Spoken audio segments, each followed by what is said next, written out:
எல்லாருக்கும் வணக்கம் ஃப்ரெண்ட்ஸ். நேற்று வரைக்கும் வந்து நம்ம ப்ரைம் நம்பர் பார்த்துருந்தோம். ப்ரைம் நம்பர்னால் ஏற்கனவே நம்ம நேற்று இதில் போட்டிருக்கோம் பாருங்கள். It has only 2 factors. அதாவது எந்த நம்பருக்குமே வந்து ரெண்டு ஃபேக்டர் இருக்கும்.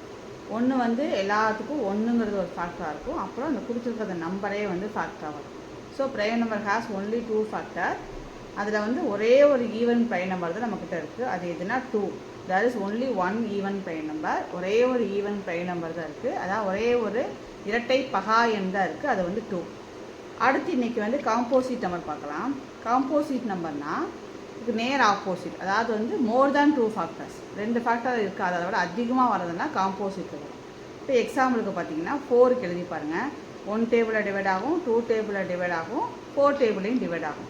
ஸோ இதை வந்து 4ங்கிறது என்ன சொல்கிறோன்னா காம்போசிட் நம்பர். இப்போ காம்போசிட் நம்பர்னால் என்னென்னா it has more than 2 factors. 2 ஃபேக்டர்ஸை விட அதிகமாக உள்ளது எல்லாமே வந்து காம்போசிட் நம்பர்.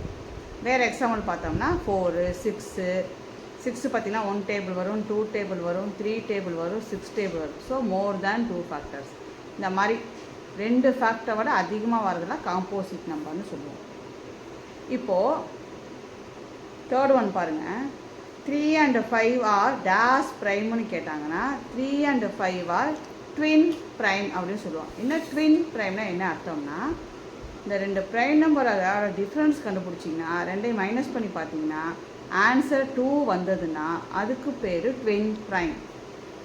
ப்ரைம் நம்பரோட இது வந்து ட்வின் ப்ரைம்னு சொல்லுவோம். அதே இது இப்போ 17 ஒரு 23 ப்ரைம் நம்பருக்கு வந்து இது ட்வின் ப்ரைமான்னு கேட்டாங்கன்னா நோ. ஏன்னா டிஃப்ரென்ஸ் பார்த்தீங்கன்னா 2 கிடையாது. டிஃப்ரென்ஸ் 2 வந்ததுனா தான் அது ட்வின் ப்ரைம். அடுத்தது பாருங்கள், கோ ப்ரைம் பார்க்கலாம். இது ஒரு இம்பார்ட்டன்ட். கோ ப்ரைம்ங்கிறது ரொம்ப ரொம்ப இம்பார்ட்டன்ட். கோ ப்ரைம்னா என்னென்னா ஒன்லி ஒன் காமன் ஃபேக்டர் தான் இருக்கும். கொடுத்துருக்க நம்பர் 2 நம்பர் எந்த நம்பர் கொடுத்துருக்கானோ அது நீங்கள் செக் பண்ணிங்கன்னா ஒன்றே ஒரு காமன் ஃபேக்டர் தான் இருக்கும். ஒரே ஒரு காமன் ஃபேக்டர் தான் இருக்கும். நல்லா ஞாபகம் வச்சுங்க, ஒன்லி ஒன் காமன் ஃபேக்டர். அப்படி இருந்ததுன்னா அது வந்து கோ ப்ரைம். இப்போது 3,5 எக்ஸாம்பிள் கொடுத்துருக்கோம். இதில் பார்த்திங்கன்னா 3யோட ஃபேக்டர்ஸ் என்னென்ன, இது 1 டேபிளில் வரும், 3 டேபிளில் வரும். இப்படி இதுதான் ஃபேக்டர்ஸ்னு சொல்லுவோம். எந்தெந்த டேபிளெல்லாம் அது டிவைட் ஆகுதோ அதைத்தான் ஃபேக்டர்ஸ்னு சொல்லுவோம். ஸோ 3 வந்து 1 டேபிளில் டிவைட் ஆகும், 3 டேபிளில் டிவைட் ஆகும். 5 பார்த்தோம்னா 1 டேபிளில் டிவைட் ஆகும், 5 டேபிளில் டிவைட் ஆகும். ஸோ இது ரெண்டுக்கு காமனாக வருது. நீங்கள் சர்க்கிள் பண்ணிங்கன்னா இந்த 1 தான் வருது.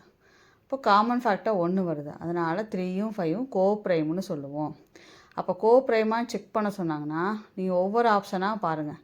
அதோட ஃபேக்டர்ஸ்னால் எந்தெந்த டேபிள்ஸில் எந்தெந்த வாய்ப்பாட்டில் டிவைட் ஆகுமோ அந்த இதெல்லாம் எழுதிக்கிங்க. எழுதிட்டு காமன் என்னன்னு பாருங்கள்.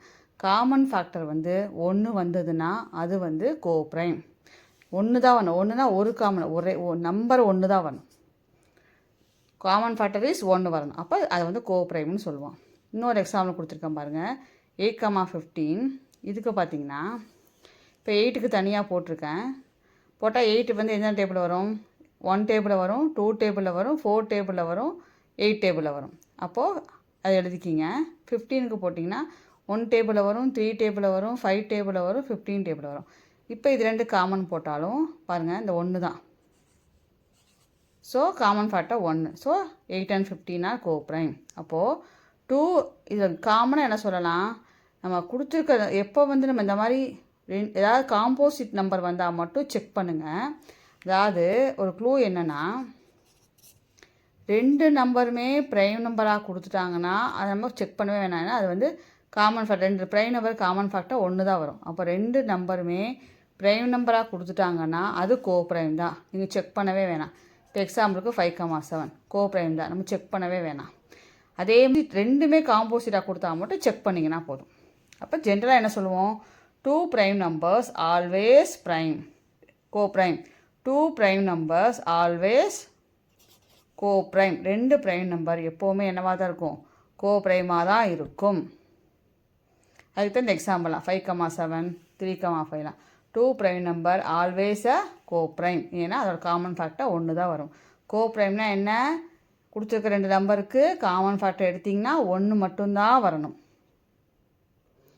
இந்த 5 சம்மை வந்து போட்டு வைங்க. நம்ம நாளைக்கு டிஸ்கஸ் பண்ணுவோம். அப்படின்னு இருக்குது 1 to 50 வரைக்கும் உள்ள ப்ரைம் நம்பர்ஸ் எழுதி கவுண்ட் பண்ணி வைங்க.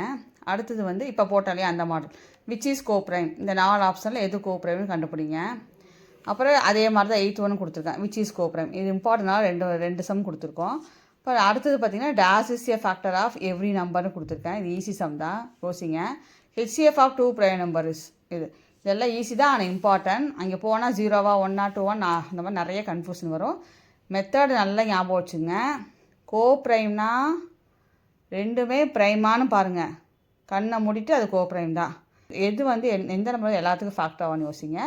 ஹெச்சிஎஃப் ஆஃப் 2 ப்ரைம், நீங்களே 2 ப்ரைம் நம்பர் எடுத்து எக்ஸாம்பிள் போட்டு ஹெச்சிஎஃப் கண்டுபிடிங்க. இது வந்து நான் ஏன் இவ்வளோ ஸ்லோவாக எடுக்கிறேன்னா, சயின்ஸ் மேஜர் சோசியல் மேஜர்லாம் இருப்பீங்க இல்லையா, அவங்களுக்கு வந்து மேக்ஸ் வந்து கொஞ்சம் வந்து இதாக இருக்கும், அதனால் சொல்கிறேன். ப்ரைம் நம்பர்ஸ்னால் தமிழில் வந்து பகா எண்கள், ஃபேக்டர்னால் வந்து வகுப்படுறது. அந்த சின்ன சின்ன வேர்டெல்லாம் இங்கிலீஷ்லேயே நீங்கள் ஞாபகம் வச்சுக்கோங்க. வேறு ஏதாவது டவுட்னா நம்ம நாளைக்கு டிஸ்கஸ் பண்ணுவோம். தமிழ் டெஸ்ட் பேப்பர் நாளைக்கு கொஸ்டின் பேப்பர் வந்து நாளைக்கு காலையில் அனுப்புகிறேன். டெய்லி அதான் அடுத்தடுத்த நாள் வந்து அதை வந்து அப்படியே சேர்த்து வச்சுட்டே வராதிங்க. ஏதோ ஒன்று ட்ரை பண்ணுங்கள், எழுத ஆரம்பிச்சிருங்க. அதில் தப்பான கொஸ்டினை படிச்சுக்கிட்டே வந்துட்டிங்கன்னா அப்புறம் எக்ஸாமுக்கு நம்ம தகுதி தேர்வு எழுதுறதுக்கு நம்ம ஈஸியாக இருக்கும். அதே மாதிரி எஸ்ஜிடியில் பார்த்திங்கன்னா 30 மார்க் தமிழ் எழுதுவோம் இல்லையா, அவங்களுக்கும் அது ஈஸியாக இருக்கும். பிஇஓ எக்ஸாம் எழுதுறவங்களும் இந்த மேக்ஸ் தான் ஹெச்சிஎஃப்லாம் இருக்குது, ஹெச்சிஎஃப் எல்சிஎம்லாம் வந்து பிஇஓ எக்ஸாமுக்கும் சிலபஸில் இருக்குது. ஸோ அதெல்லாம் கவர் ஆயிரும். அந்த பிஇஓ எக்ஸாம் கவர் ஆகிற மாதிரி தான் உள்ள மேக்ஸ் தான் ஃபஸ்ட்டு செலக்ட் பண்ணி போடுறோம். அதனால் பிஇஓ எக்ஸாம் எழுதுறவங்களும் நம்ம சேனலை ஃபாலோ பண்ணுங்கள். ஃப்ரெண்ட்ஸ்கிட்ட சொல்லி சப்ஸ்கிரைப் பண்ண சொல்லுங்கள், ஷேர் பண்ணுங்கள். தேங்க்யூ, தேங்க்ஸ் ஃபார் வாட்சிங்.